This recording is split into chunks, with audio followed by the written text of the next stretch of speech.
지금까지 철저히 감춰져 있던 아프리카 건설 프로젝트의 전말이 드러나면서 전 세계가 경악하고 있습니다. 탄자니아 정부 고위 관계자가 폭로한 충격적인 사실. 우리는 절망했었다. 모든 나라가 우리를 포기했다고 생각했다. 그런데 마지막에 나타난 그 나라는 달랐다. 그들은 우리에게 기술이 아닌 마음을 먼저 건네주었다. 세계 최고 기술력을 자랑하던 선진국들이 모두 경제성 없음을 이유로 철수한 프로젝트. 그 현장에 홀로 남아 4년간 기적을 만들어낸 나라가 있었습니다.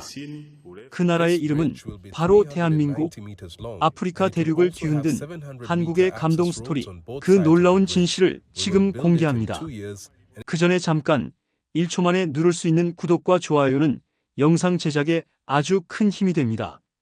안녕하세요, 여러분. 오늘 제가 여러분께 들려드릴 이야기는 정말 믿기 어려운 일이 아프리카에서 실제로 일어났던 감동적인 사연입니다. 지금 이 순간에도 탄자니아 다르에스살람에서는 매일 기적 같은 일이 벌어지고 있거든요. 제 이름은 아마니 음한구리입니다. 저는 탄자니아 다르에스살람에서 태어나고 자란 29살 청년입니다. 어릴 때부터 이 도시의 교통 문제로 고생하며 살아온 저에게는 절대 잊을 수 없는 한국과의 인연이 있습니다. 오늘 그 이야기를 여러분께 들려드리고 싶어서 이렇게 용기를 내어 글을 쓰게 되었습니다. 먼저 여러분께 우리 탄자니아 다르에스살람이 어떤 곳인지 설명드려야겠습니다. 인구 700만 명이 살고 있는 동아프리카 최대 도시 중 하나인 이곳은 한쪽으로는 인도양의 푸른 바다가 펼쳐져 있고 다른 한쪽으로는 대륙이 이어져 있는 아름다운 항구 도시입니다. 하지만 이 아름다운 도시에는 치명적인 문제가 하나 있었습니다. 바로 셀렌더 강을 가로지르는 다리가 단 하나뿐이었다는 것입니다. 상상해보세요.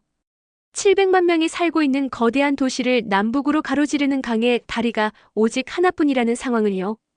그 하나의 다리가 바로 1960년대에 건설된 오래된 셀렌더 다리였습니다. 매일 아침이면 이 다리는 말 그대로 아수라장이 되었습니다. 수십만 대의 차량들이 이 하나의 다리를 건너기 위해 줄을 서는 모습은 정말 장관이었죠. 하지만 그것은 아름다운 장관이 아니라 절망적인 현실이었습니다. 단순히 강 건너편으로 가기 위해서 평균 2시간에서 3시간을 기다려야 했거든요. 제가 대학교 1학년이었던 2015년 절대 잊을 수 없는 끔찍한 사건이 일어났습니다. 제 어머니가 갑자기 심장마비로 쓰러지셨던 것입니다. 다행히 저희 집은 강 북쪽에 있었고 가장 가까운 큰 병원은 강 남쪽에 있었습니다. 거리로는 불과 1.2km였습니다. 걸어서도 15분이면 충분한 거리였죠. 하지만 응급차는 그 1.2km를 가기 위해 무려 2시간 10분을 걸려야 했습니다.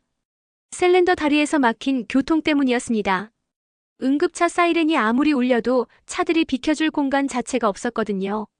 모든 차선이 꽉 막혀있는 상황에서 응급차도 그저 기다릴 수밖에 없었습니다. 다행히 어머니는 무사히 병원에 도착해서 생명을 구하셨지만 그날 저는 깨달았습니다.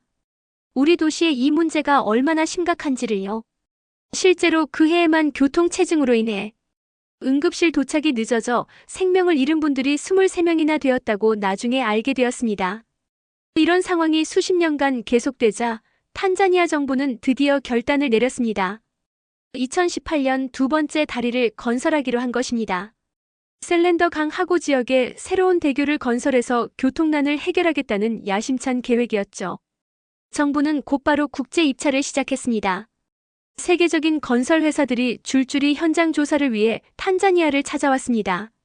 일본의 대형 건설회사, 중국의 국영 건설기업, 독일과 프랑스의 유명한 엔지니어링 회사들까지 모두가 이 프로젝트에 관심을 보였습니다. 저희는 정말 기대가 컸습니다. 드디어 우리 도시의 고질적인 문제가 해결될 것이라고 생각했거든요. 하지만 현실은 그렇게 호락호락하지 않았습니다. 가장 먼저 현장 조사에 나선 것은 중국 건설회사였습니다. 2018년 8월 중국 철건공사 CRCC와 중국 교통건설공사 CCCC 컨소시엄이 대규모 조사단을 파견했습니다. 그들은 정말 자신만만해 보였습니다. 중국 측 수석 엔지니어인 장웨이 씨는 기자회견에서 이렇게 말했습니다. 우리는 이미 아프리카 전역에서 수백 개의 인프라 프로젝트를 성공적으로 완수했습니다. 이 정도 규모의 교량은 우리에게는 일상적인 프로젝트입니다. 중국 회사들은 벨트 앤 로드 이니셔티브의 일환으로 이 프로젝트를 추진하겠다고 발표했습니다. 총 8억 달러 규모의 투자와 함께 2년 내 완공을 약속했죠. 탄자니아 정부와 시민들은 크게 환영했습니다. 중국 조사단은 3개월 동안 정밀 조사를 진행했습니다. 하지만 시간이 지날수록 그들의 표정이 어두워지는 것을 느낄 수 있었습니다. 특히 셀렌더강 하구의 지질 조사 결과가 나온 후부터는 분위기가 완전히 달라졌습니다. 2018년 11월 중국 측에서 충격적인 발표를 했습니다. 장웨이 수석 엔지니어는 긴급 기자회견을 열어 이렇게 말했습니다. 이 프로젝트는 우리가 예상했던 것보다 훨씬 복잡한 기술적 난제들을 포함하고 있습니다. 특히 강바닥의 지질이 매우 불안정하고 모래와 진흙이 섞인 연약 지반으로 대형 교각 건설이 거의 불가능합니다. 그는 계속해서 설명했습니다. 설령 건설한다 해도 유지보수 비용이 건설비의 2배 이상 들 것으로 예상됩니다. 또한 바닷물과 민물이 만나는 지점의 특성상 기존의 우리 기술로는 50년 이상의 내구성을 보장하기 어렵습니다.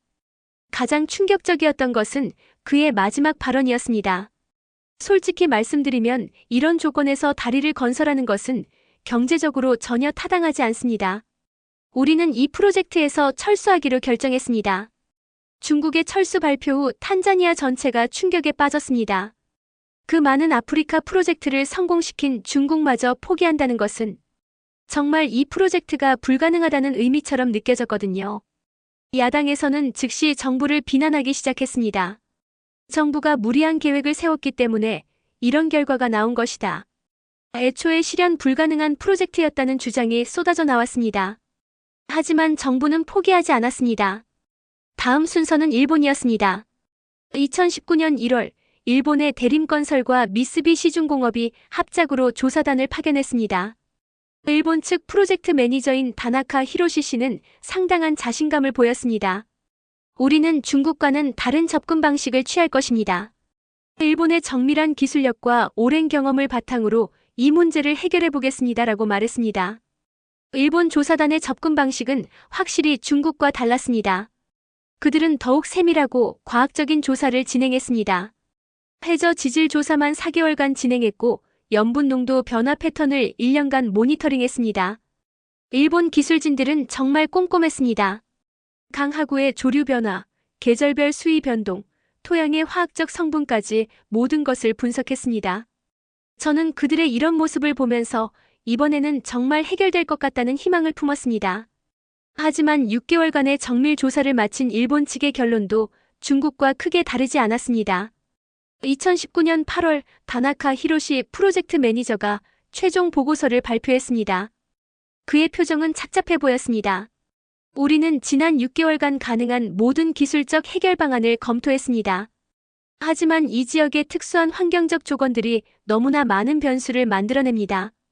다나카 씨는 구체적인 문제점들을 설명했습니다. 첫째, 셀렌더 강하구는 바닷물과 민물이 만나는 지점으로 염분 농도가 계속 변화합니다. 이로 인한 구조물 부식 문제가 매우 심각할 것으로 예상됩니다. 둘째, 강바닥의 지질이 예상보다 훨씬 복잡합니다. 화산재, 모래, 진흙, 산호잔해 등이 복합적으로 섞여 있어 안정적인 기초 공사가 매우 어렵습니다. 셋째, 이 지역의 기후 특성상 우기와 건기의 수위 차이가 15m에 달합니다. 이는 교량 설계에 엄청난 제약을 가하는 요소입니다. 다나카 씨의 마지막 말이 가장 충격적이었습니다. 현재의 기술로는 경제적이고 안전한 해결 방안을 찾기 어렵습니다. 건설비만 20억 달러가 넘을 것으로 예상되며 완공 후 유지 보수 비용도 연간 1억 달러 이상 들 것입니다. 이는 경제적으로 전혀 타당하지 않습니다. 일본의 철수 발표는 중국의 철수보다도 더 큰 충격을 주었습니다. 일본은 세계에서도 교량 건설 기술로 유명한 나라였거든요. 그런 일본마저 불가능하다고 판단했다는 것은 정말 절망적이었습니다. 언론들은 셀렌더 대교 프로젝트, 완전한 실패라는 제목의 기사들을 쏟아내기 시작했습니다. 야당은 정부를 향해 무능한 계획으로 국가 신뢰도만 떨어뜨렸다며 강하게 비판했습니다. 하지만 정부는 여전히 포기하지 않았습니다. 유럽 건설 회사들에게 도움을 요청하기로 했습니다. 2019년 10월 독일의 바이팅 엔지니어링과 프랑스의 부이그 건설, 컨소시엄이 마지막 희망을 안고 탄자니아에 도착했습니다. 독일 측 수석 엔지니어인 한스 밀러 박사는 매우 신중한 모습이었습니다. 우리는 앞선 두 나라의 조사 결과를 충분히 검토했습니다. 그들이 지적한 문제점들이 실제로 존재한다는 것을 인정합니다. 하지만 우리는 다른 각도에서 접근해보고자 합니다. 유럽 컨소시엄은 기존의 접근 방식과는 완전히 다른 방법을 제시했습니다. 거대한 하나의 다리 대신 여러 개의 작은 다리들을 연결하는 방식이었습니다. 또한 부분적으로는 해저 터널을 이용하는 하이브리드 방식도 검토했습니다. 이들의 조사는 더욱 오래 걸렸습니다. 무려 8개월간 모든 가능성을 검토했습니다. 그들은 정말 다양한 시도를 했습니다. 부유식 교량, 케이블 지지 방식, 심지어 인공섬을 만드는 방안까지 검토했습니다. 하지만 2020년 6월 한스 밀러 박사가 발표한 최종 결론은 이전 두 나라와 다르지 않았습니다.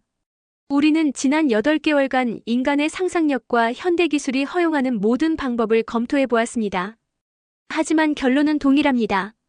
밀러 박사는 더욱 구체적인 수치들을 제시했습니다.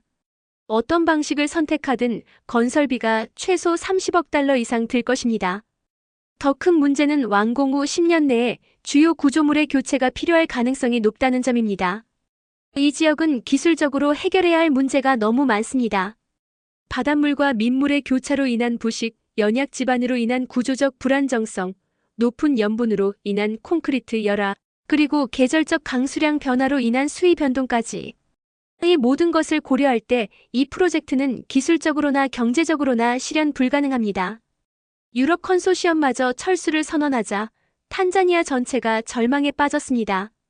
세계 최고의 건설 기술을 자랑하는 중국, 일본, 유럽이 모두 포기한 프로젝트였거든요. 2020년 초까지 총 12개의 국제적인 건설 회사들이 모두 프로젝트 포기를 선언했습니다. 이유는 모두 동일했습니다. 기술적 난이도에 비해 경제성이 너무 떨어진다는 것이었죠. 저희 시민들의 실망감은 이루 말할 수 없었습니다. 마지막 희망마저 사라진 것 같았거든요. 언론에서는 셀렌더 대교 프로젝트, 영원한 불가능이라는 제목의 기사들이 쏟아져 나왔습니다. 정부 고위 관계자도 현재로서는 대안을 찾기 어렵다는 공식 발표를 할 수밖에 없었습니다. 야당은 이 기회를 놓치지 않았습니다. 정부의 무능한 정책으로 국가 이미지만 실추시켰다며 강하게 비판했습니다. 심지어 일부에서는 애초에 불가능한 프로젝트를 무리하게 추진한 것이라며 정부의 사퇴를 요구하기까지 했습니다. 시민들 사이에서도 체념의 분위기가 퍼져나갔습니다. 우리는 평생 이 교통지옥 속에서 살아야 하나 보다라는 절망적인 말들이 여기저기서 들려왔습니다. 저 역시 그 누구보다 절망스러웠습니다. 어머니의 응급 상황을 겪었던 기억 때문에 이 프로젝트에 대한 기대가 정말 컸었거든요. 하지만 세계 최고의 건설 회사들마저 모두 포기한 상황에서 더 이상 희망을 가질 수 있을까 싶었습니다. 그런데 바로 그때 예상치 못한 곳에서 한 줄기 희망의 빛이 보이기 시작했습니다. 2020년 1월 한국의 코이카 한국국제협력단 조사단이 탄자니아를 방문했습니다. 처음에는 다른 나라들과 마찬가지로 단순한 현장 조사일 것이라고 생각했습니다. 하지만 이들의 접근 방식은 다른 나라들과 확연히 달랐습니다. 중국, 일본, 유럽의 조사단들이 주로 기술적 데이터와 경제성 분석에만 집중했다면 한국 조사단은 우선 지역 주민들과의 대화부터 시작했습니다. 시장에 나와서 상인들과 이야기하고 학교에 가서 학생들의 통학 문제를 직접 듣고 병원에서 의료진들의 고충을 파악했습니다. 저도 그때 한국 조사단과 인터뷰를 할 기회가 있었습니다. 김성준이라는 분이셨는데 나이는 40대 중반 정도로 보이셨고 정말 진지하게 저희 이야기를 들어주셨습니다. 아마니 씨, 이 다리가 건설되면 여러분의 삶이 어떻게 달라질 것 같나요? 김성준 씨가 물어보셨습니다. 저는 대답했습니다. 시간이 절약되는 것도 중요하지만 무엇보다 생명을 구할 수 있다는 것이 가장 중요합니다. 응급 상황에서 2시간씩 기다릴 필요가 없어진다면 얼마나 많은 생명을 구할 수 있을지 모릅니다. 김성준 씨는 고개를 끄덕이시며 그렇군요. 그런 측면에서 생각해보니 이 프로젝트의 의미가 더욱 크게 느껴집니다라고 말씀하셨습니다. 한국조사단의 또 다른 특징은 이전 조사 결과들을 깊이 있게 분석했다는 점이었습니다. 중국, 일본, 유럽의 조사 자료들을 모두 검토하고 그들이 지적한 문제점들을 하나씩 재검토했습니다. 하지만 3개월간의 조사를 마친 후 한국 조사단도 결국 비슷한 결론을 내릴 수밖에 없었습니다. 2020년 4월 코이카는 공식적으로 현재 여건상 지원이 어렵다는 통보를 했습니다. 기술적 난이도와 예산 규모를 고려할 때 정부 차원의 지원은 불가능하다는 것이었죠. 그 소식을 들었을 때 저는 정말 절망했습니다. 마지막 희망이라고 생각했던 한국마저 포기했다는 생각이 들었거든요. 그날 밤 저는 집 창문 너머로 셀렌더 강을 바라보며 생각했습니다. 정말 우리는 평생 이렇게 살아야 하는 건가? 하지만 인생이란 정말 예측할 수 없는 것 같습니다. 절망의 끝에서 진짜 기적이 시작되려고 하고 있었거든요. 2020년 7월 정말 예상치 못한 소식이 들려왔습니다. 한국의 GS건설이라는 민간 건설회사가 독자적으로 이 프로젝트에 참여하겠다고 선언한 것입니다. 정부 지원 없이 순전히 회사 자체의 판단으로 셀렌더 대교 건설에 나서겠다는 것이었죠. 처음에는 믿기 어려웠습니다. 그 많은 세계적인 건설 회사들이 모두 포기한 프로젝트를 한국의 한 회사가 혼자서 하겠다고 나선다는 것이 과연 가능한 일일까 싶었거든요. 더욱 놀라운 것은 GS건설이 이 결정을 내린 배경이었습니다. 나중에 알게 된 사실이지만 GS건설 내부에서도 이 프로젝트를 두고 치열한 논쟁이 벌어졌다고 합니다. GS건설의 기술이사인 이정훈 상무는 강하게 반대했었다고 합니다. 이미 세계 최고의 기술진들이 모두 포기한 프로젝트입니다. 우리가 나서서 실패한다면 회사의 신뢰도에 치명적인 타격을 입을 것입니다. 하지만 GS건설 회장인 허창수 씨의 생각은 달랐습니다. 우리는 단순히 수익만을 생각해서는 안 됩니다. 한국이 과거 어려웠을 때 많은 나라들이 도와주었듯이 이제 우리가 도움을 줄 때입니다. 허창수 회장은 특별한 경험이 있었습니다. 1970년대 한국이 경부고속도로를 건설할 때 세계은행과 여러 선진국들이 한국의 기술력으로는 불가능하다며 지원을 거부했던 일을 기억하고 있었거든요. 그때 한국은 독자적인 기술과 의지로 불가능을 가능으로 만들어냈습니다. 지금 탄자니아의 상황이 그때 우리와 똑같습니다. 모든 사람이 불가능하다고 할 때 누군가는 도전해야 합니다라고 허창수 회장이 말했다고 합니다. GS건설의 프로젝트 매니저인 박상호 씨가 탄자니아를 방문해서 기자회견을 열었습니다. 그때 박상호 씨가 한 말은 지금도 잊을 수 없습니다.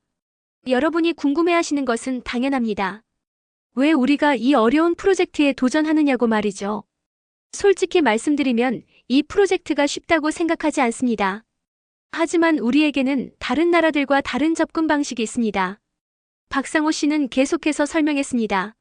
우리는 이 문제를 단순히 강에 다리를 놓는다는 관점에서 접근하지 않습니다. 우리는 사람들의 삶을 연결한다는 관점에서 접근합니다. 그리고 한국은 과거에 비슷한 어려움을 겪어본 경험이 있습니다. 그의 다음 말이 저에게는 큰 감동으로 다가왔습니다. 1960년대 한국도 가난한 개발도상국이었습니다. 그때 많은 선진국들이 한국을 도와주었습니다. 독일, 미국, 일본 등 여러 나라들이 한국의 발전을 위해 기술과 자본을 지원해 주었죠. 지금 우리가 이 자리에 있을 수 있는 것도 그때의 도움 덕분입니다. 이제는 우리가 도움을 줄 차례라고 생각합니다. 하지만 GS건설의 참여 발표에 대한 현지 반응은 엇갈렸습니다. 일부는 희망을 가졌지만 많은 사람들은 여전히 회의적이었습니다. 특히 현지 언론들은 신랄했습니다. 탄자니아 데일리 뉴스의 사설은 이랬습니다. GS건설이라는 회사가 과연 얼마나 유명한 건설회사인가? 중국의 거대 국영기업들, 일본의 전통적인 건설회사들, 유럽의 최첨단 기술기업들도 모두 포기한 프로젝트를 한국의 한 회사가 해낼 수 있다고 보는가? 시민들과 언론의 반응은 여전히 회의적이었습니다. 특히 야당 정치인들은 또 다른 외국 기업의 돈벌이 수단일 뿐이라며 강하게 비판했습니다. 야당 대변인인 존 음쿠야는 기자회견에서 이렇게 말했습니다. 중국이 아프리카에서 벌인 부채 함정을 우리 모두 잘 알고 있습니다. 겉으로는 도움을 준다고 하지만 결국 우리나라를 경제적으로 종속시키려는 것 아닙니까? 한국도 마찬가지일 것입니다. 존 음쿠야는 더욱 공격적으로 나갔습니다. 애초에 세계 최고의 기업들도 포기한 프로젝트를 한국의 한 회사가 해낸다고? 이건 상식적으로 말이 안 됩니다. 분명히 어떤 숨겨진 목적이 있을 것입니다. 이런 비판에 대해 박상호 씨는 차분하게 대응했습니다. 우리는 부채 함정을 만들려는 것이 아닙니다. 이 프로젝트는 탄자니아 정부와의 협력 사업으로 모든 조건을 투명하게 공개할 것입니다. 또한 건설 과정에서 현지 기술자들을 최대한 고용하고 기술 이전도 적극적으로 진행할 계획입니다. 하지만 의혹과 불신은 쉽게 사라지지 않았습니다. 특히 일부 언론에서는 한국은 왜 굳이 이런 손해보는 사업을 하려고 하는가? 라는 의문을 계속 제기했습니다. 솔직히 저도 처음에는 이해하기 어려웠습니다. 더욱이 일부 지식인들은 더욱 날카로운 비판을 쏟아냈습니다. 다르에스살람 대학교의 경제학 교수인 조셉 음환가는 칼럼을 통해 이렇게 주장했습니다. 한국 기업의 이번 제안은 논리적으로 맞지 않습니다. 만약 정말로 기술적으로 가능하다면 왜 중국이나 일본 같은 거대 기업들이 포기했겠습니까? 분명히 우리가 모르는 다른 이유가 있을 것입니다. 음환가 교수는 계속해서 의혹을 제기했습니다. 한국이 탄자니아의 니켈 광산이나 다른 천연자원에 관심이 있어서 이런 제안을 하는 것은 아닐까요? 아니면 아프리카 시장 진출을 위한 발판으로 생각하는 것일 수도 있습니다. 이런 비판들이 계속되자 시민들 사이에서도 찬반 논란이 격화되었습니다. 젊은 층은 대체로 한국의 제안을 환영했지만 기성세대들은 여전히 회의적이었습니다. 특히 과거 식민지 경험이 있는 어르신들은 더욱 조심스러워했습니다. 75세의 할머니 마리아 음톨리는 이렇게 말했습니다. 우리는 이미 너무 많이 속아왔어요. 외국인들이 우리를 도와준다고 할 때마다 결국 우리가 잃는 것이 더 많았어요. 이런 상황에서 2020년 10월 상황이 급변했습니다. 탄자니아 대통령인 존 마구풀리가 직접 이 문제에 개입한 것입니다. 대통령은 국정감사에서 이렇게 선언했습니다. 나는 이 프로젝트에 대해 내가 직접 책임지겠습니다. 한국의 제안을 받아들이되 모든 과정을 투명하게 공개하고 국민들이 지켜볼 수 있도록 하겠습니다. 만약 이 프로젝트가 우리나라에 해가 된다면 나는 대통령직을 걸고 책임지겠습니다.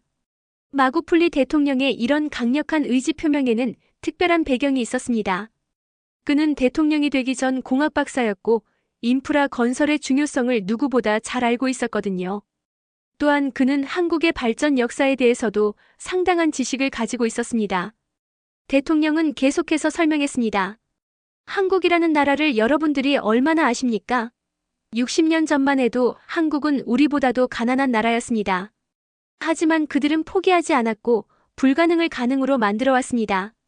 한강의 기적이라고 불리는 그들의 발전 과정을 우리도 배워야 합니다. 대통령의 이런 강력한 의지 표명 이후 프로젝트는 본격적으로 시작될 수 있었습니다. 2021년 1월 셀렌더 대교 건설 공식 착공식이 열렸습니다. 착공식에는 한국에서 GS건설 임직원들뿐만 아니라 기술진들도 대거 참석했습니다. 그들이 발표한 기술적 해결 방안을 들었을 때 저는 정말 놀랐습니다. 첫 번째는 엑스트라도주교 방식이었습니다.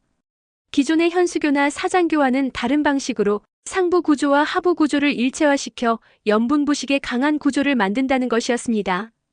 GS건설의 수석 엔지니어인 정현철 박사가 설명했습니다.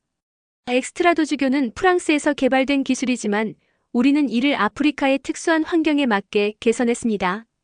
특히 연분부식 문제를 해결하기 위해 특수 코팅 기술과 내부 순환 시스템을 적용할 예정입니다. 두 번째는 주탑의 높이를 최대한 낮춰서 바람의 영향을 줄이고 동시에 건설 비용도 절약한다는 아이디어였습니다. 세 번째는 특수 합금을 사용한 부식 방지 시스템이었습니다.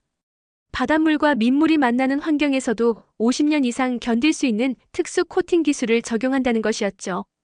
가장 혁신적이었던 것은 스마트 모니터링 시스템이었습니다.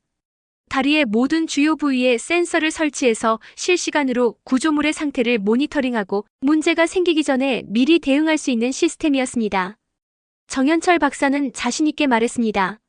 우리는 단순히 다리를 만드는 것이 아닙니다. 우리는 살아있는 다리를 만들고 있습니다. 이 다리는 스스로 문제를 진단하고 필요한 조치를 알려주는 지능형 인프라입니다. 기술적인 설명을 들으면서도 여전히 반신반의했던 저는 그들의 진정성을 확인할 수 있는 결정적인 순간을 맞게 되었습니다. 박상호 씨가 기자회견에서 이렇게 말했거든요. 우리는 이 프로젝트를 단순한 건설 사업이 아니라 우정의 표현으로 생각합니다. 따라서 우리의 이름을 내세우거나 홍보하려는 의도는 없습니다.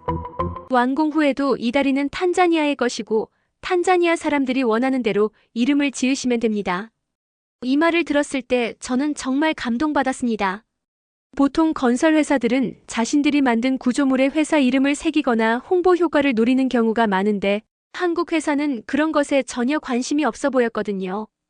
드디어 2021년 3월부터 본격적인 공사가 시작되었습니다. 저는 거의 매일 공사 현장을 지켜봤습니다. 대학교 수업이 끝나면 항상 현장 근처에 가서 어떻게 진행되고 있는지 확인했죠. 처음 몇 개월간은 정말 순조롭게 진행되는 것 같았습니다. 한국 기술자들과 탄자니아 현지 기술자들이 함께 협력하면서 작업하는 모습이 인상적이었습니다. 한국 기술자들은 현지 기술자들을 무시하거나 배제하지 않고 오히려 적극적으로 기술을 가르쳐 주려고 했습니다. 현지 기술자 중 한 명인 제 친구 바라카가 이런 이야기를 해주었습니다. 한국 사람들은 정말 다르다. 우리를 단순한 막노동꾼으로 취급하지 않고 진짜 파트너로 대해준다. 매주 기술 교육 시간도 만들어서 새로운 기술들을 가르쳐준다. 바라카는 계속해서 이야기했습니다. 중국 회사에서 일할 때는 우리는 그냥 시키는 일만 하면 되었어요. 기술적인 것은 중국 기술자들만 담당했죠. 하지만 한국 사람들은 다릅니다. 우리도 기술을 배워서 스스로 할 수 있게 만들어주려고 해요. 저는 바라카의 이런 말을 들으면서 한국 사람들에 대한 신뢰가 더욱 깊어졌습니다. 한국 기술진들의 작업 방식도 정말 인상적이었습니다. 그들은 매일 아침 7시에 현장에 나와서 밤 9시까지 일했습니다. 현지 기술자들보다 더 열심히 일하는 모습을 보면서 저는 그들의 진정성을 확신할 수 있었습니다.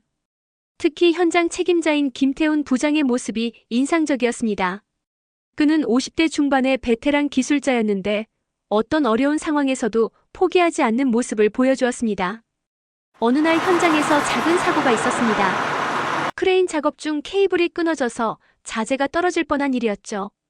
다행히 인명피해는 없었지만 작업이 며칠 지연될 상황이었습니다. 그때 김태훈 부장이 한 말이 지금도 기억에 남습니다. 우리는 단순히 다리를 짓는 것이 아닙니다. 우리는 탄자니아 사람들의 꿈을 짓고 있습니다. 작은 실수 때문에 그 꿈을 포기할 수는 없습니다. 그는 즉시 한국에서 새로운 장비를 긴급 수송하도록 지시했고 3일 만에 작업을 재개할 수 있었습니다. 이런 신속한 대응과 책임감 있는 자세를 보면서 저는 한국 기술진들에 대한 존경심을 갖게 되었습니다. 하지만 2021년 11월 예상치 못한 큰 위기가 닥쳤습니다. 탄자니아의 우기철 폭우로 인해 건설 중이던 교각 기초 부분에서 심각한 침하 현상이 발생한 것입니다. 그날은 정말 끔찍했습니다. 하루 종일 폭우가 쏟아졌고 강수위가 평소보다 3m나 높아졌습니다.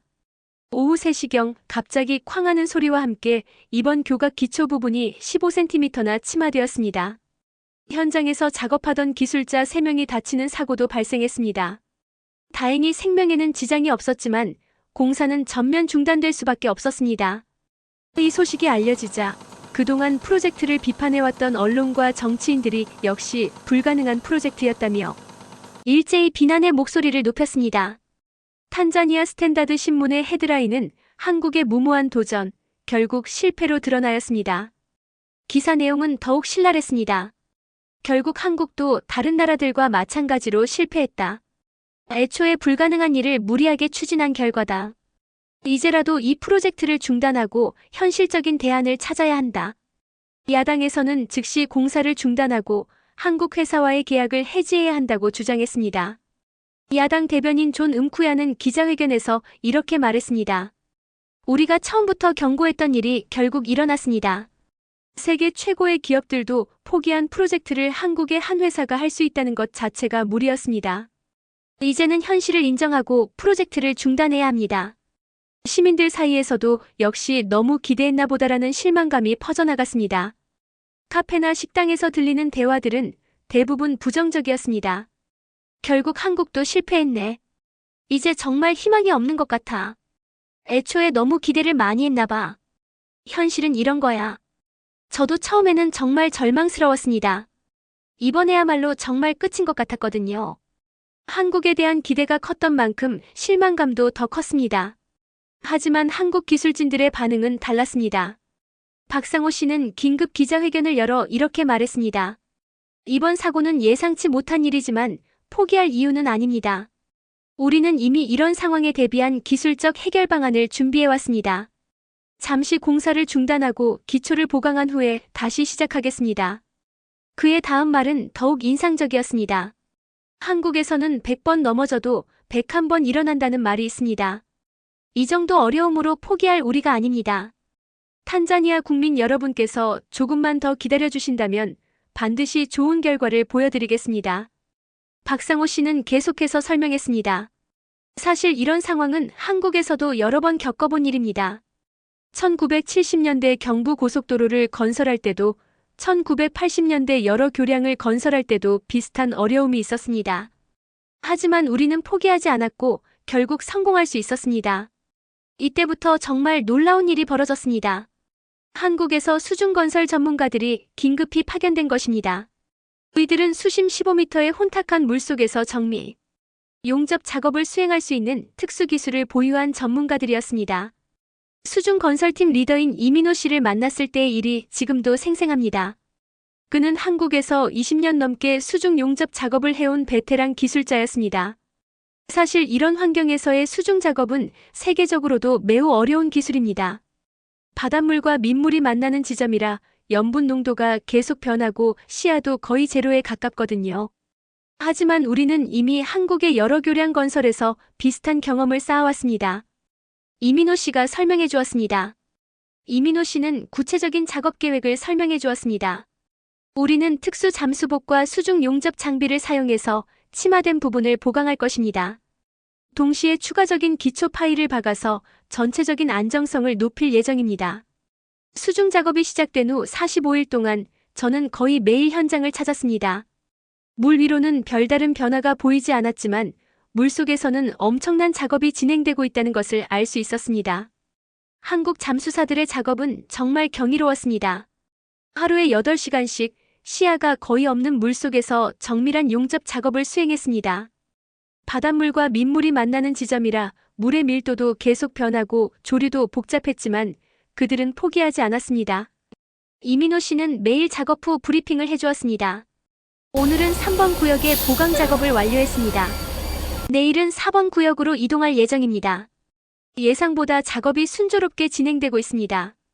드디어 2022년 1월 15일 기초 보강 작업이 완료되었다는 발표가 있었습니다. 그리고 얼마 후 공개된 수중 촬영 영상을 보았을 때 저는 정말 놀라지 않을 수 없었습니다.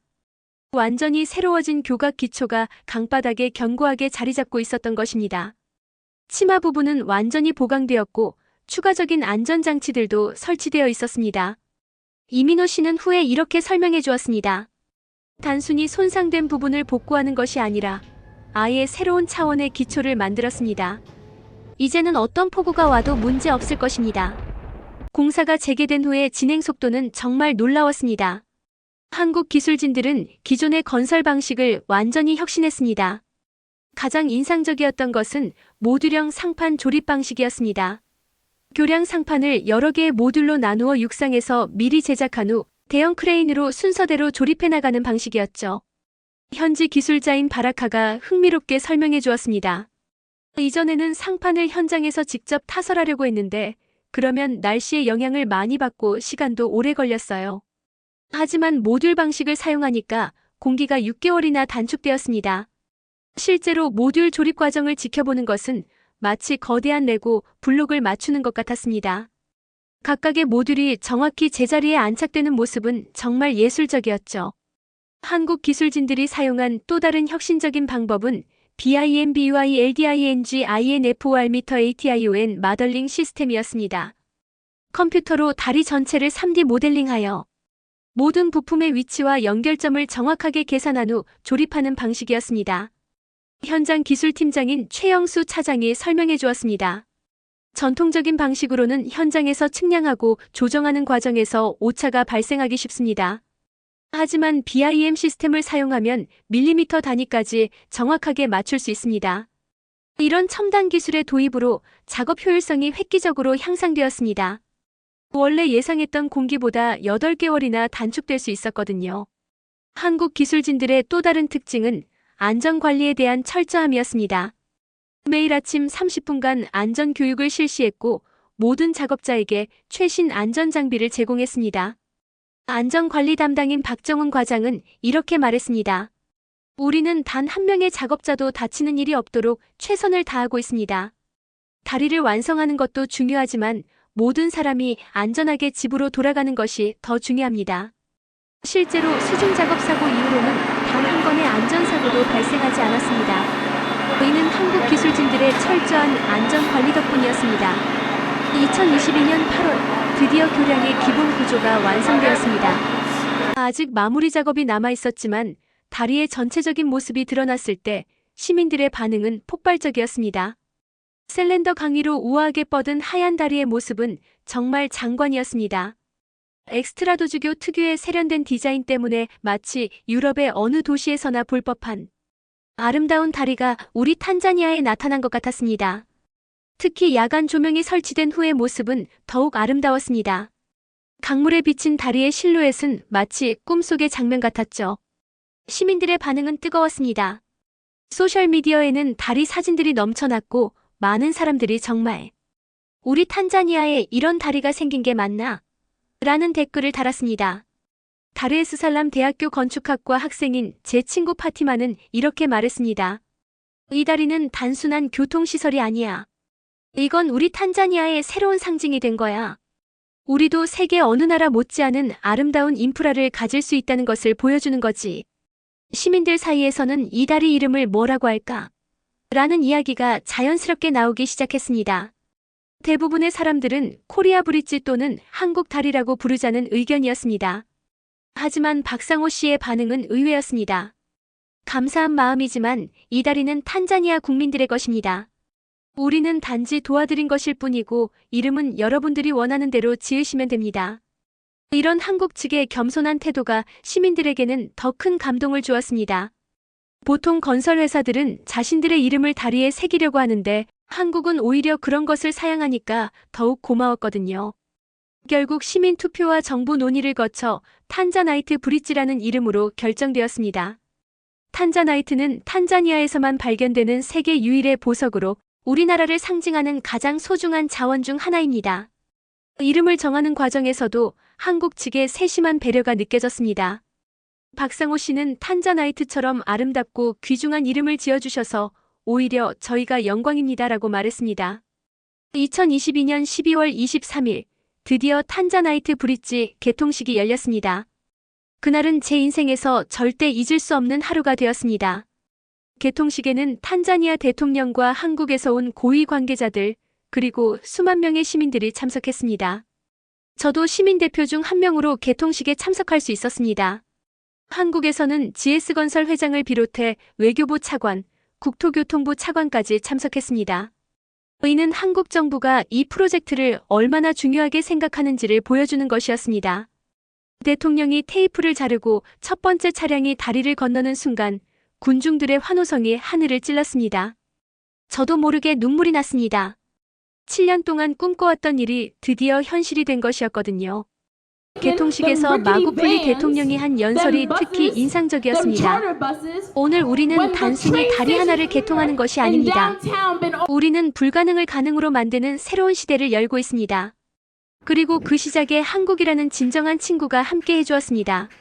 한국에서 온 GS건설 허창수 회장의 연설도 감동적이었습니다. 이 다리는 한국과 탄자니아 두 나라가 함께 만든 우정의 결정체입니다. 앞으로 이 다리가 두 나라 국민들의 마음을 더욱 가깝게 연결하는 역할을 하기를 바랍니다. 개통 첫날, 저는 직접 다리를 걸어서 건너보았습니다. 과거에는 2시간이 걸렸던 길을 이제는 5분 만에 갈 수 있게 되었습니다. 그 짧은 시간 동안 저는 이 다리가 가져올 변화에 대해 생각했습니다. 실제로 개통 후 변화는 즉각적이었습니다. 응급차는 이제 강 건너편 병원까지 15분 만에 도착할 수 있게 되었습니다. 학생들의 통학 시간도 대폭 단축되었고 상인들은 더 넓은 시장에 접근할 수 있게 되었습니다. 가장 감동적이었던 것은 응급 의료 서비스의 변화였습니다. 탄자나이트 브릿지 개통 후 한 달 만에 응급실 도착 지연으로 인한 사망 사고가 한 건도 발생하지 않았습니다. 이는 지난 30년간 처음 있는 일이었습니다. 무하마드 알리 병원의 응급실 의사 사라 음카파 박사는 이렇게 말했습니다. 탄자나이트 브릿지가 개통된 후 우리 병원의 응급실 분위기가 완전히 달라졌습니다. 이제는 시간에 쫓겨 치료하는 것이 아니라 충분한 시간을 가지고 환자를 돌볼 수 있게 되었습니다. 교육 분야의 변화도 놀라웠습니다.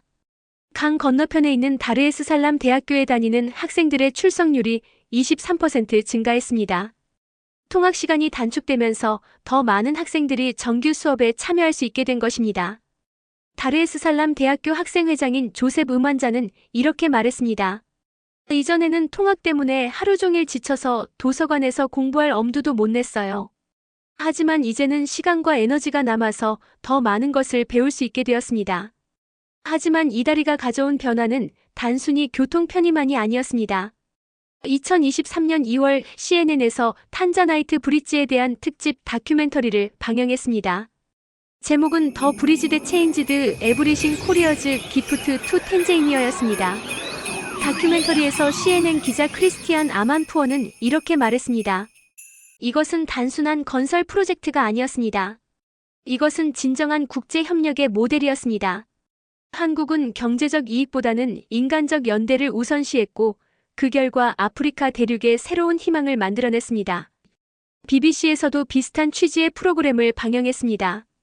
BBC 특파원 데이비드 맥켄지는 한국의 접근 방식은 기존의 원조나 투자와는 완전히 달랐다. 그들은 탄자니아를 동등한 파트너로 대했고 일방적인 지원이 아닌 상호 협력을 추구했다고 평가했습니다. 이런 국제적 관심 때문에 탄자나이트 브릿지는 단순한 교량을 넘어서 하나의 상징이 되었습니다. 아프리카와 아시아 간의 새로운 협력 모델을 보여주는 상징 말입니다. 프랑스의 르몽드 신문은 탄자나이트 브릿지, 새로운 남남협력의 모델이라는 제목의 기사에서 이렇게 평가했습니다. 한국과 탄자니아의 협력은 기존의 수직적 원조 관계를 벗어난 수평적 파트너십의 새로운 가능성을 보여주었다. 독일의 디벨트 신문도 기술 이전과 인적 교류를 통한 진정한 개발 협력의 사례라고 평가했습니다. 2023년 중반부터는 정말 놀라운 일들이 연속으로 일어났습니다. 아프리카 각국에서 한국의 인프라 기술에 대한 관심이 폭발적으로 증가한 것입니다. 케냐에서는 나이로비 외곽순환도로 건설을 한국에 요청했습니다. 케냐 공공사업부 장관 제임스 마차리아는 탄자니아의 성공 사례를 보고 우리도 한국과 협력하고 싶어졌다고 말했습니다. 가나에서는 볼타강 교량 건설 프로젝트에 한국 기업의 참여를 희망한다고 발표했습니다. 가나 대통령 나나 아쿠포아도는 한국은 약속을 지키는 나라이고 아프리카의 발전을 진심으로 원하는 파트너라고 평가했습니다. 에티오피아, 세네갈, 나이지리아에서도 비슷한 요청들이 이어졌습니다. 우간다에서는 빅토리아 호수의 교량 건설을, 모잠비크에서는 마푸토 항만 현대화를 한국에 요청했습니다. 더욱 놀라운 것은 이런 요청들이 단순히 기술력 때문만이 아니라는 점이었습니다. 각국 정부 관계자들은 한국은 신뢰할 수 있는 파트너라는 점을 강조했습니다. 가나 공공사업부 장관은 이렇게 말했습니다. 우리는 탄자니아 사례를 통해 한국이 어떤 나라인지 확인했습니다. 그들은 약속을 지키는 사람들이고 아프리카를 동등한 파트너로 대하는 사람들입니다. 나이지리아 인프라부 장관도 비슷한 의견을 표했습니다. 한국은 단순히 프로젝트를 완성하고 떠나는 것이 아니라 현지 인력을 양성하고 기술을 이전해주는 진정한 파트너입니다. 이런 변화는 탄자니아 내에서도 이어졌습니다. 2023년 9월 탄자니아 정부는 한국과 전략적 파트너십 협정을 체결했습니다. 이 협정에는 교량 건설을 넘어서는 다양한 협력 분야가 포함되어 있었습니다. 가장 주목할 만한 것은 자원 개발 분야 협력이었습니다. 탄자니아의 니켈 광산과 한국의 배터리 기술을 연결하는 협력 프로젝트가 시작되었습니다. 또한 다르에스살람에 한국기술교육센터를 설립해서 현지 기술자들을 육성하는 프로그램도 시작되었습니다. 탄자니아 한국기술교육센터는 정말 혁신적인 교육기관이었습니다. 한국에서 파견된 전문 강사들과 현지 강사들이 함께 최신 건설 기술, IT 기술, 제조업 기술 등을 가르쳤습니다. 저도 이 기술교육센터의 첫 번째 수료생 중 한 명이 되었습니다. 6개월간의 교육 과정을 통해 현대적인 건설 기술과 프로젝트 관리 방법을 배울 수 있었습니다. 교육센터에서 만난 한국인 강사 중 한 분인 정미선 씨가 이런 말씀을 해주셨습니다. 여러분은 단순히 기술을 배우는 것이 아닙니다. 여러분은 탄자니아의 미래를 만들어갈 주역들입니다. 우리는 여러분에게 기술을 전수하고 여러분은 그 기술로 더 나은 탄자니아를 만들어 나가는 것입니다. 이런 말을 들으면서 저는 한국이라는 나라의 철학을 조금 더 이해할 수 있게 되었습니다. 그들은 단순히 기술을 파는 것이 아니라 함께 성장하는 파트너십을 만들고자 했던 것입니다. 교육센터에서의 6개월은 정말 값진 시간이었습니다. 한국의 새마을 운동에 대해서도 배웠고 한국이 어떻게 짧은 시간 안에 선진국으로 발전할 수 있었는지에 대해서도 배웠습니다. 가장 인상 깊었던 수업은 한국의 도전 정신에 관한 것이었습니다. 정미성 강사님은 이렇게 말씀하셨습니다. 한국 사람들에게는 불가능한 것은 없다는 믿음이 있습니다. 1960년대만 해도 한국은 세계 최빈국 중 하나였어요. 하지만 한국 사람들은 포기하지 않았습니다. 교육에 투자하고 기술 개발에 매진하고 무엇보다 서로 협력하면서 오늘의 한국을 만들어냈습니다. 여러분들도 마찬가지입니다. 탄자니아도 충분히 한국처럼 발전할 수 있습니다. 중요한 것은 포기하지 않는 의지와 서로 협력하는 마음입니다. 2024년이 되면서 탄자나이트 브릿지의 파급 효과는 더욱 명확해졌습니다. 다르에스살람의 경제 성장률이 전년 대비 15% 증가했습니다. 교통 체증 해소로 인한 물류비 절감 효과가 연간 2억 달러에 달한다는 조사 결과도 나왔습니다. 세계은행의 보고서에 따르면 탄자나이트 브릿지 개통 후 다르에스살람 지역의 중소기업 창업률이 35% 증가했다고 합니다. 교통 접근성이 개선되면서 새로운 비즈니스 기회들이 생겨났기 때문입니다. 더 중요한 것은 사람들의 삶의 질이 향상되었다는 점이었습니다. 응급실 도착 시간 단축으로 인한 생명 구조율이 23% 증가했습니다. 학생들의 교육 접근성도 크게 개선되었고 중소기업들의 사업 확장 기회도 늘어났습니다. 제 개인적인 삶도 크게 변했습니다. 기술교육센터에서 배운 지식을 바탕으로 현지 건설회사에 취업할 수 있었고 지금은 신규 인프라 프로젝트의 현장 관리자로 일하고 있습니다. 더 나아가 저는 한국어 공부도 시작했습니다. 앞으로 한국과 탄자니아 간의 협력이 더욱 확대될 것으로 예상되는 만큼 양국 간의 소통 다리 역할을 하고 싶다는 생각이 들었거든요. 2024년 12월 탄자나이트 브릿지 개통 2주년을 맞아 기념행사가 열렸습니다. 이번에는 아프리카 각국의 정부 관계자들과 한국의 기업인들이 대거 참석했습니다. 행사에서 탄자니아 대통령은 이렇게 말했습니다. 2년 전만 해도 우리는 이 다리를 꿈조차 꿀 수 없었습니다. 하지만 한국이라는 진정한 친구를 만나면서 불가능이 가능으로 바뀌었습니다. 이제 우리는 더 큰 꿈을 꿀 수 있게 되었습니다. 한국에서 참석한 GS건설 회장도 감동적인 연설을 했습니다. 이 다리는 단순히 강 양쪽을 연결하는 것이 아닙니다. 이 다리는 한국과 탄자니아의 마음을 연결하고 아시아와 아프리카의 미래를 연결하는 다리입니다. 우리는 이 프로젝트를 통해 진정한 글로벌 파트너십이 무엇인지 배웠습니다. 저도 시민대표로 발언할 기회가 있었습니다. 그때 제가 한 말을 여러분께 공유하고 싶습니다. 저는 이 다리를 매일 건너다니면서 생각합니다. 이 다리가 우리에게 준 것은 단순히 교통 편의만이 아니라는 것을요. 이 다리는 우리에게 희망을 주었습니다. 세상에는 아직도 선한 의지를 가진 사람들이 있다는 희망, 불가능해 보이는 일도 포기하지 않으면 가능하다는 희망, 그리고 서로 다른 나라 사람들도 진정한 친구가 될 수 있다는 희망을 말입니다. 2025년에 들어서면서 탄자나이트 브릿지는 아프리카 대륙의 새로운 랜드마크가 되었습니다. 관광객들이 이 다리를 보기 위해 전 세계에서 찾아오고 있고 특히 한국 관광객들의 방문이 크게 늘어났습니다. 더욱 의미 있는 것은 이 다리가 아프리카 젊은이들에게 꿈과 영감을 주고 있다는 점입니다.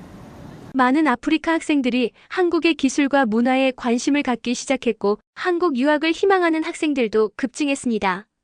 케냐의 한 대학생은 소셜미디어에 이런 글을 올렸습니다. 탄자니아의 다리를 보면서 깨달았다. 아프리카도 할 수 있다는 것을. 우리에게 필요한 것은 좋은 파트너와 포기하지 않는 의지뿐이라는 것을. 이런 변화들을 지켜보면서 저는 이 프로젝트의 진정한 의미를 깨닫게 되었습니다. 탄자나이트 브릿지는 단순한 인프라가 아니라 가능성의 다리였던 것입니다. 2025년 6월 놀라운 소식이 들려왔습니다. 유엔에서 탄자나이트 브릿지를 지속 가능한 개발의 모범 사례로 선정했다는 것입니다.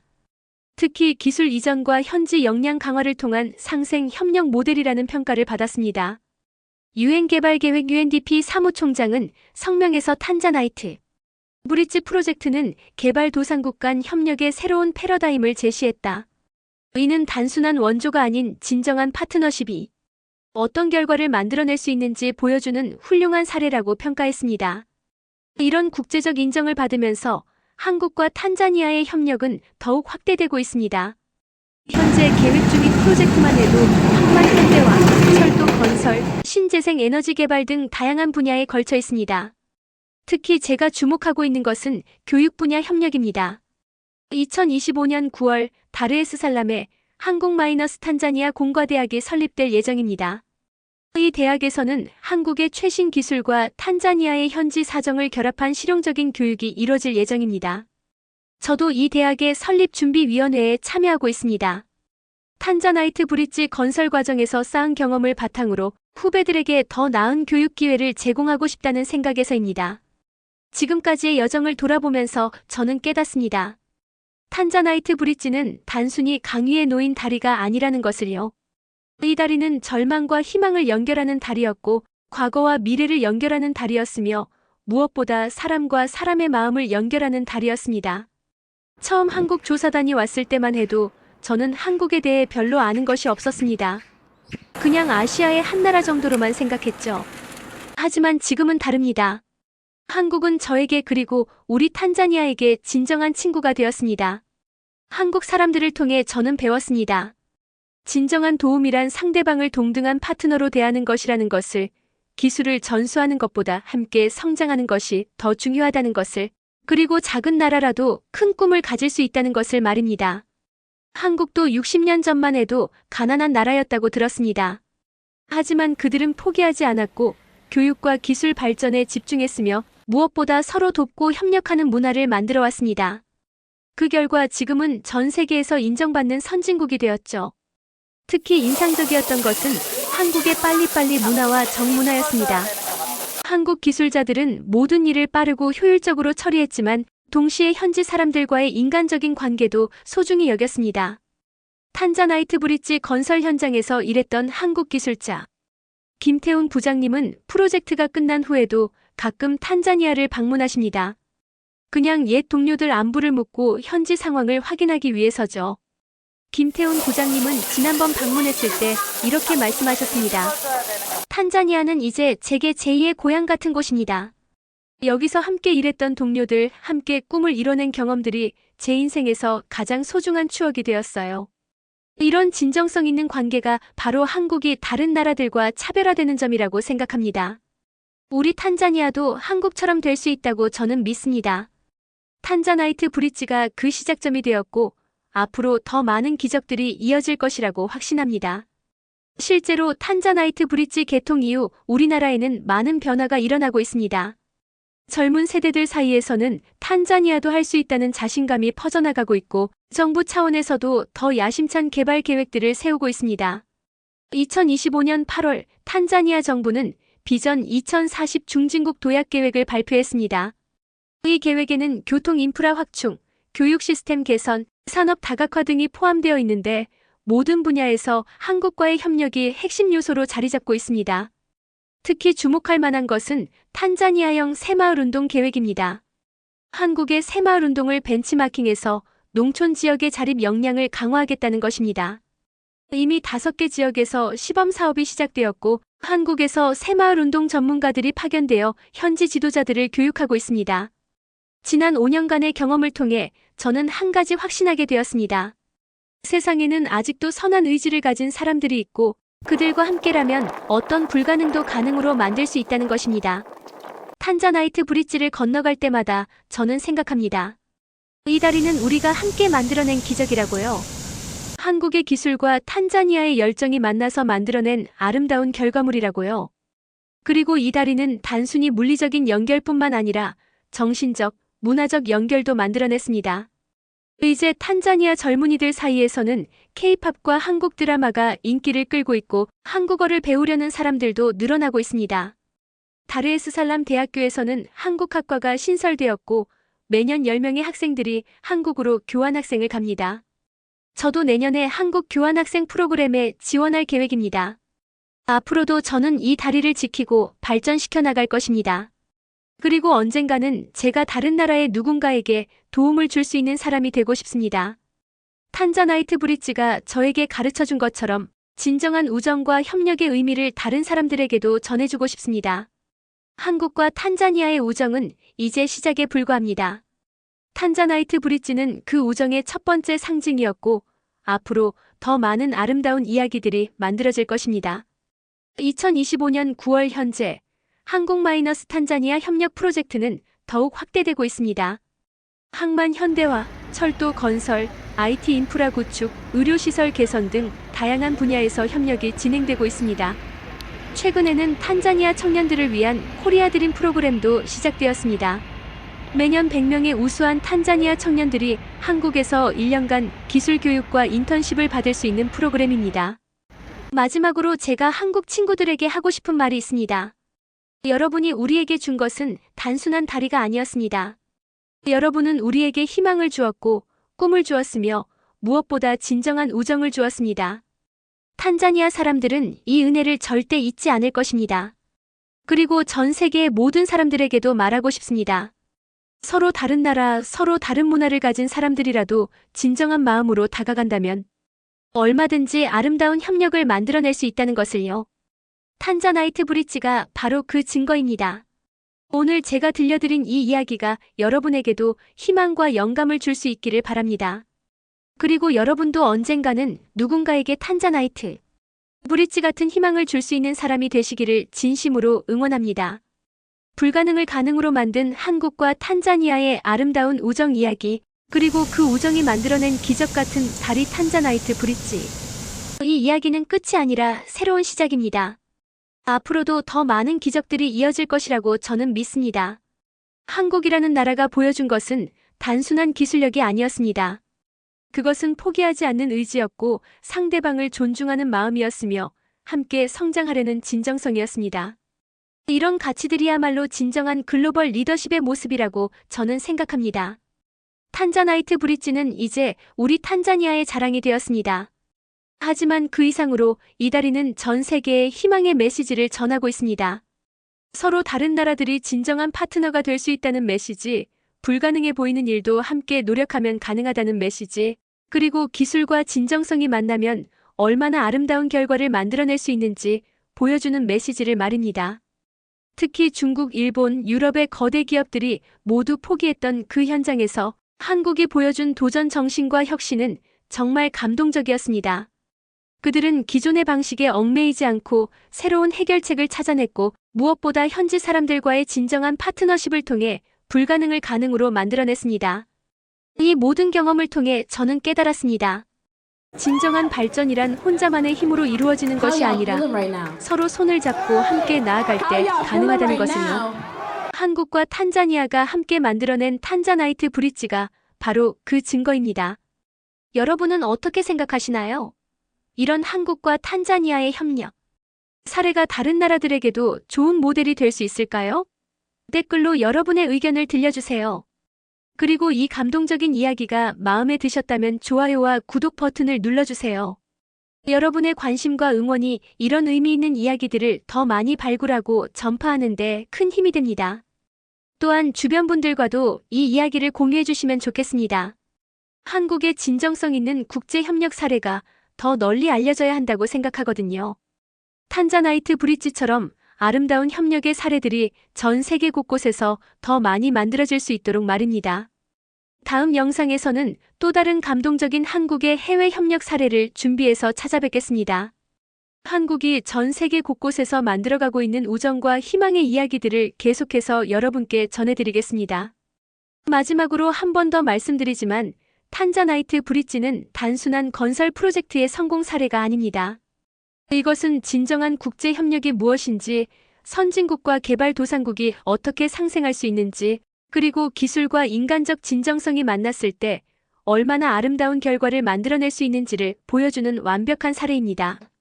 한국이 보여준 이런 접근 방식이야말로 21세기 글로벌 사회에서 추구해야 할 진정한 리더십의 모습이라고 저는 확신합니다. 경제적 이익만을 추구하는 것이 아니라 상대국의 발전과 자립을 진심으로 원하고 도와주는 것. 일방적인 지원이 아니라 함께 성장하는 파트너십을 만들어가는 것. 이런 가치들이 바로 대한민국이 전 세계에서 사랑받고 존경받는 이유일 것입니다. 탄자니아 청년 아마니의 감동적인 증언을 통해 우리는 확인할 수 있었습니다.